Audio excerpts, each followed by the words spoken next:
Hello friends नमस्कार मु स्मिताश्री आपण मानक स्वागत करुच्ची मोर यूट्यूब चैनल संस्कृत वाणी को। फ्रेंड्स आमे भाषा शिक्षण पद्धति पढ़ुले पूर्व क्लास रे भाषा शिक्षण पद्धति व्याकरण अनुवाद पद्धति यह पढ़ी आपण मैंने जदि सही क्लास देखी नांती तेबे डिस्क्रिप्शन में लिंक अच्छी जाई प्रथमे सही क्लास करि नियंतु।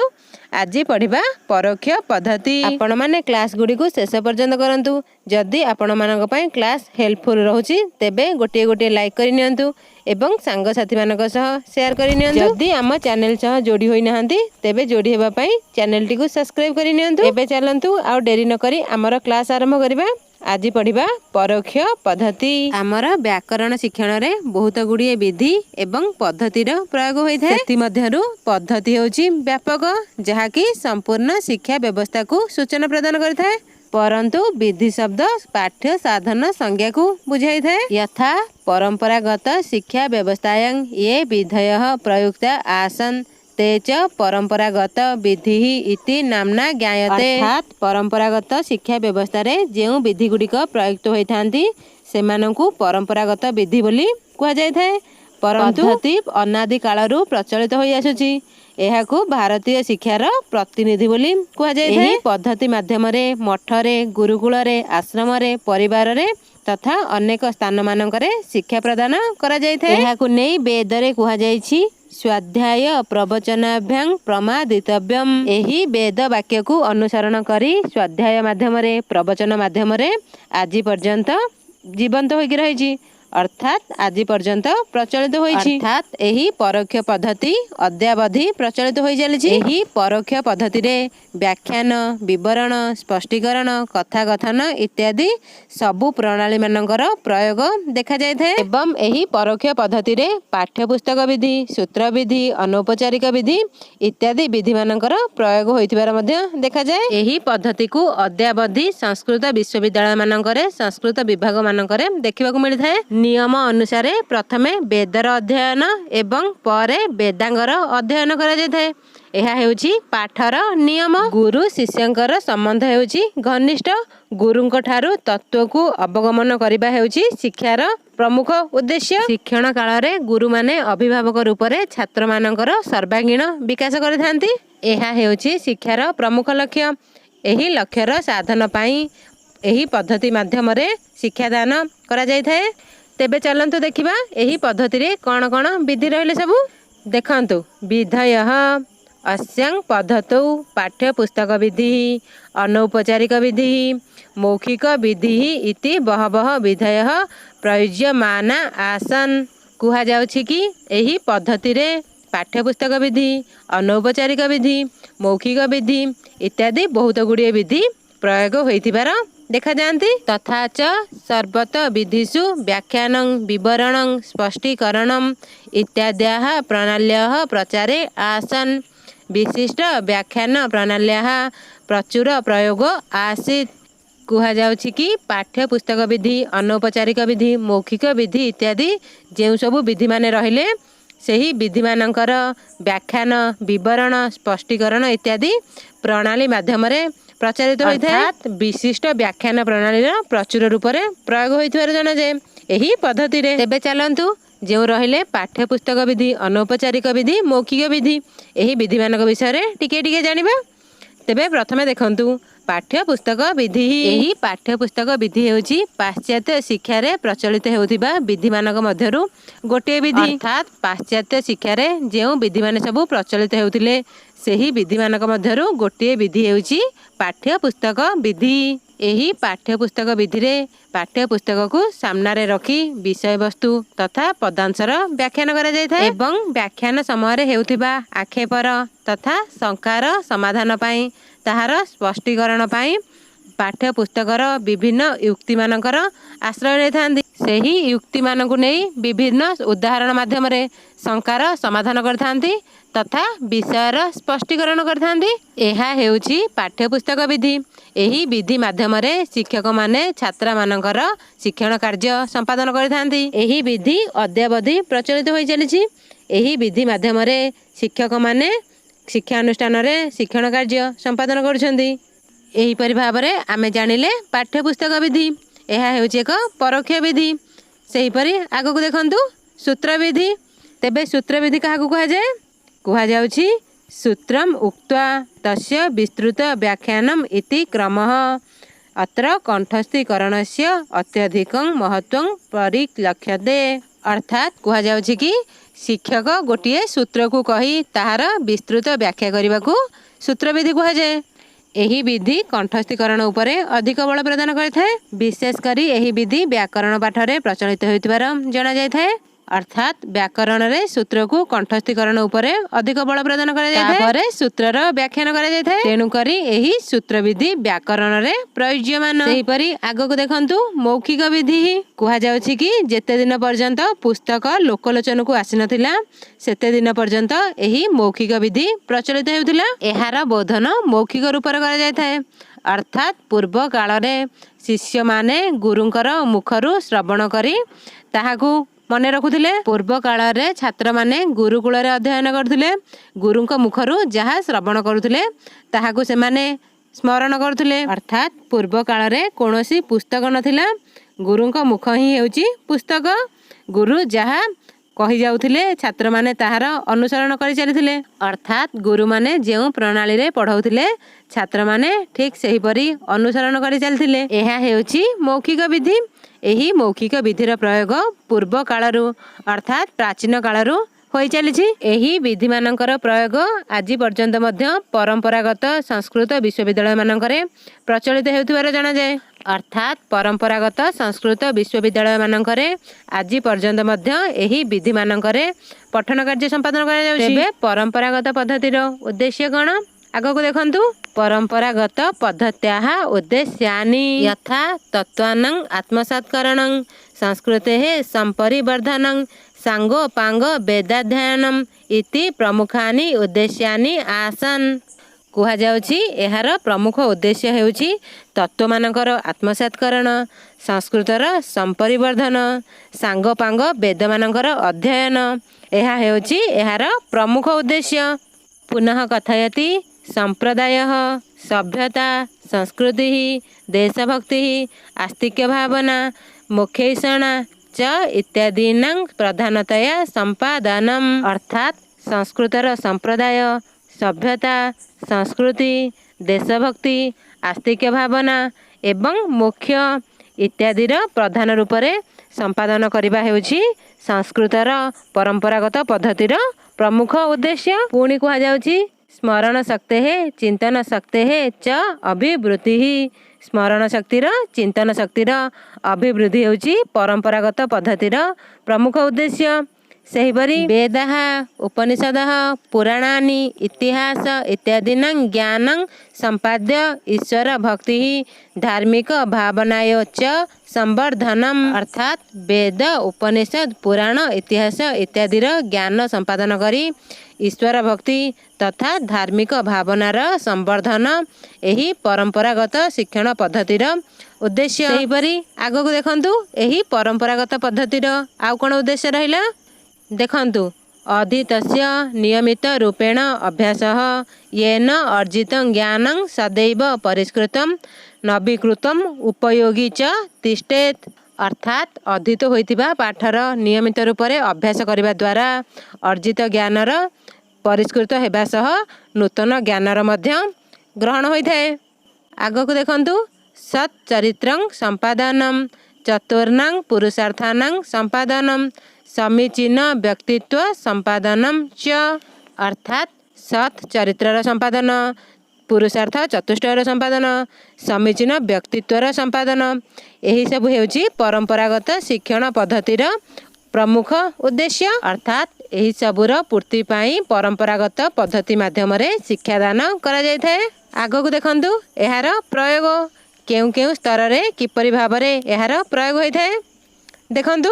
इयमेव पद्धति आश्रित्य आधुनिक काले संस्कृत विश्वविद्यालयाः महाविद्यालया च प्रचलन्ति पाठ्यक्रमः एतद् अनुकूल वर्तते। अर्थात कहा जाउछि कि एही पद्धति को आश्रय करी आधुनिक काल रे संस्कृत विश्वविद्यालय मानकरे महाविद्यालय मानकरे पाठ्यक्रम एही पद्धति अनुसार प्रचलित हेउछि। एबे केउ स्तर रे किपरि पाठ्यक्रम प्रचलित हेउछि चलन्तु देखिबा। देखंतु प्रथम स्तर 8टी वर्ग परिमित अथवा 10टी वर्ग परिमितर पाठ्यक्रम होता है। यही पाठ्यक्रम रे शब्दरूप, धातुरूप, अमरकोश, सामान्य उपयोगी व्याकरण विषय मानकर कंठस्थीकरण करा जायଥାଏ तथा साहित्यर सामान्य परिचय प्रदान करा जायଥାଏ। यह है प्रथम स्तर पाठ्यक्रम। तेबे द्वितीय स्तर पाठ्यक्रम कौन देखंतु। द्वितीय स्तर रे लघु सिद्धांत कौमुदी ग्रंथर प्राथमिक व्याकरणर परिचय प्रदान करा जायଥାଏ तथा संस्कृत वाङ्मय रे सुंदर रूप रे रचित होइतिबा गद्य मानकर पद्य मानकर अध्ययन करा जायଥାଏ एवं प्राथमिक स्तर रे अर्जित ज्ञानर उपयोगी द्वितीय स्तर रे करा जायଥାଏ। एही सबु द्वितीय स्तर रे करा जायଥାଏ। सही परि आगो को देखंतु तृतीय स्तर रे कोन करा जायଥାଏ। तृतीय स्तर रे लघु सिद्धांत कौमुदी, महाभाष्य, प्रौढ़ मनोरमा, शेखर आदि व्याकरण ग्रंथ मानकर अध्ययन करा जायଥାଏ तथा अत्र प्राधान्येन व्याकरण पाठ्यक्रम एव उच्यते। आकुंठित ज्ञानार्जनमेव परंपरागत पद्धतेः वैशिष्ट्यम्। इतर शास्त्राणां सिद्धांत भेदान् अवगन्तुं तोलयितुं च क्षमता प्रापयेत्। एहीपरि भावरे तृतीय स्तर रे ज्ञान प्रदान करा जायଥାଏ। आमे जानिले परंपरागत पद्धतिर प्रयोग प्रथम स्तर रे, द्वितीय स्तर रे तथा तृतीय स्तर रे किपरि भावरे करा जायଥାଏ। तेबे आगो को देखंतु शिक्षणम कुहा जाउछि पुरा काले शिक्षणं मौखिक एव आसीत्, प्रायः व्याख्यान प्रणाली एव प्रमुख आसीत्। अर्थात पुरा काल रे नाम पूर्व काल रे शिक्षण मौखिक थिला जहाँकि केवल व्याख्यान प्रणाली रूप रे प्रचलित होई आसुथिला। सही व्याख्यान हेउछि 5 प्रकार यथा पदच्छेद अन्वयोक्तिश्च समासादि विवेचनम पदार्थ बोध तात्पर्य व्याख्या वयव पंचकम। अर्थात पाठ्य वस्तुनः पदच्छेदं कारयित्वा पदार्थ संबोध्य पदानि विश्लेष्य यथाक्रमं संयोज्य तद्गतार्थ प्रतिपाद्य तदुपरि पूर्वपक्ष रूपेण आक्षेपं विधाय तस्य समाधान पुरस्सरं सिद्धांत स्थापनं व्याख्यानं भवति स्म। कुहा जाउछि पाठ्य वस्तुनः पदच्छेदं कारयित्वा। अर्थात जेतेबेले शिक्षक गोटिए पाठ पढ़ाउछि सही विषय को पढ़ाई सारला परे अर्थात आदर्श वाचन कर सारला परे सही विषयर पदच्छेद करुछि। पदच्छेद कर सारिबा परे सही पद मानकर गोटिए गोटिए पद को नहीं ताहार अर्थ स्पष्टीकरण करुछि। पदर अर्थ गुड़िक कहि सारिबा परे पद गुड़िक विश्लेषण करुछि यथाक्रम रे संयोग स्थापन करुछि। अर्थात पद गुड़िकर अर्थ स्पष्टीकरण कर सारिबा परे कठिन पद मान को नहीं विश्लेषण करुछि ताहाकु यथाक्रम रे संयोग करुछि एवं ताहा परे सही विषय उपरे पूर्व पक्षर आक्षेप करुछि एवं ताहार समाधान करुछि। एहा हेउछि व्याख्यान। एहीपरि भावरे शिक्षक जेउ जेउ स्तर देई आगो को गला ताहाकु व्याख्यान बोली कुहा जाय। आगो को देखंतु सूत्राणां व्याख्यान काले उदाहरणं प्रत्युत उदाहरणम् अपि दीयते। सूत्र प्रतिपादित अर्थस्य लक्ष्य समन्वय उदाहरण क्रियते। अर्थात शिक्षक जेतेबेले कक्षा रे गोटिए सूत्र को पढ़ाउछि ताहार व्याख्यान समय विभिन्न प्रकार उदाहरण प्रदान करुछि ताहार संबंधित उदाहरण मान देउछि जहा द्वारा छात्रटीर बोध ठीक रूप हो पारिबो एवं छात्रटी ग्रंथ को पढ़िबो गुरुंकर उपदेश तथा व्याख्या जेउ कले गुरु ताहाकु श्रवण करिबो जहा द्वारा तार समाधान शिष्यटी निजे करि पारिबो। एहा द्वारा छात्रटी पढ़ा जाइतिबा अंशटी को मनरे चिंतन करिबो परस्पर विचार करिबो अर्जित ज्ञान परिष्कृत करिबा पई चेष्टा करिबो। सूत्र विधि रे सूत्रर कंठस्थीकरण उपरे अधिक महत्व प्रदान करा जाय जहा द्वारा छात्र सही सूत्रटी को कंठस्थीकरण करिबो एवं ताहार अर्थ को निजे बुझिबो सही अर्थ समन्वित कार्य अर्थात लक्ष्य को से निजे संपादन करिबो तथा व्याकरणर छात्र माने अष्टाध्यायीर सूत्र पाठ को कंठस्थीकरण करथांती। प्राचीन काल रे छात्र माने जेउ भली भाबरे शास्त्रर विषय रहिछि सेही सब को कंठस्थीकरण कर देथांती। कुहा जाइछि पुस्तकस्था या विद्या परहस्त गतं धनम कार्य काले समागते नसा विद्या नत धनम। अर्थात पुस्तक थिबा विद्या तथा परहस्ତରେ थिबा धन जदि कार्य कालरे निज पाखरे समागत नहेला तेबे सही विद्या तथा सही धन थाई किछि मूल्य न थाए। एही श्लोक रे कुहा जाउछि इति श्लोकेन प्रतीयते यत् जनाः पुस्तकीय शिक्षां समालोच्य समाधते तस्य गौरवं न आसीत् एवं अत्र कंठस्थीकरणस्य महत्वं दीयते। परंपरागत पद्धतौ बाल बोधनाय विविध उपकरणानि अपि प्रयुज्यन्ते। अर्थात एही पद्धति रे मुख्य रूप रे कंठस्थीकरण उपरे महत्व प्रदान करा जाउछि। कहिबार तात्पर्य हेउछि एही पद्धति रे कंठस्थीकरण ही मुख्य एहाकू प्रतिपादन करा जाइछि। आगो को चलंतु देखिबा एही पद्धतिर गुण कण। अस्याः पद्धत्याः गुणाः कुहा जाउछि इंद्रियार्थ सन्निकर्ष प्रत्यक्ष ज्ञान उत्पत्ति स्मरण शक्ति अपेक्षया अभ्यासजन्य स्मरण शक्ति ही चिरं तिष्ठति। मौखिक कार्यस्य प्राधान्यं दीयते भाषा ज्ञानं सुदृढं जायते शास्त्रेषु प्रावीण्यं प्राप्नुवन्ति छात्राः। संस्कृतिः संरक्षिता भवति गुरु शिष्ययोः मध्ये समीचीनः सम्बन्धः भवति। संस्कृत शोध कर्मणि अस्याः उपयोगः सुमहत् वर्तते। रटन प्रक्रियायाः कंठस्थीकरणस्य प्रामुख्यं प्रदीयते आध्यात्मिक मूल्यानां अधिकं प्रामुख्यं प्रदीयते। एही पद्धतिर एही सबु गुण रहिला। तेबे चलंतु देखिबा एही पद्धतिर दोष सब कौन रहिला। कुहा जाउछि प्रचलितः पाठ्यक्रमः एकांगी वर्तते पद्धति एषा निरसा छात्राः अध्ययने अभिरुचिं न प्रदर्शयेयुः। कंठस्थीकरणस्य प्रभावेन छात्राणां प्रगतिः विकासश्च स्थगितो भवतः शिक्षा अध्यापक केन्द्रिता भवति। छात्राः निष्क्रियाः भवन्ति पाठ्य सहगामिनी क्रियाणां कृते सर्वात्मना अवकाशः नास्ति। लौकिक ऐतिहासिक तुलनात्मक आलोचनात्मक विषयाणां प्रामुख्यं न दीयते। एहीपरि भावरे एही पद्धतिर दोष गुड़िक रहिले। तेबे सामान्य रूप रे एहार निष्कर्ष कौन बाहरला देखंतु। इयं पद्धति बहु कालात् प्रचलिता आसीत्। प्राचीन काले शिक्षा व्यवस्थायाः एकमात्रं साधनं गुरुकुल आसीत्।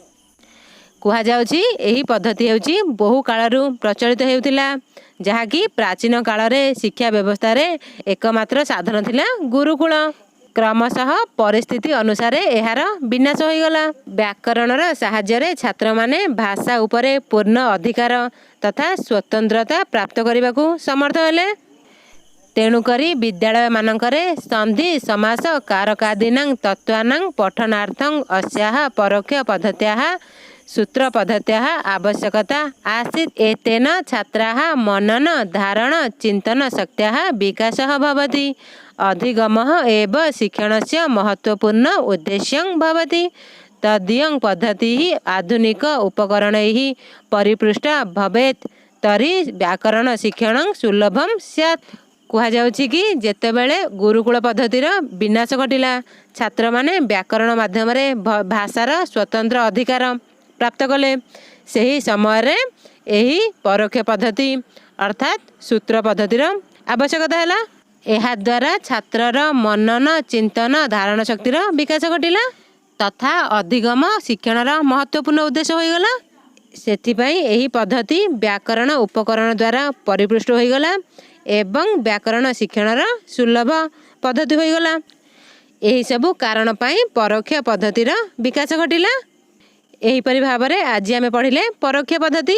जदि आपण मानकु क्लास टी भल लागिथिबो तेबे गोटिए गोटिए लाइक करि नेबे। जय जगन्नाथ।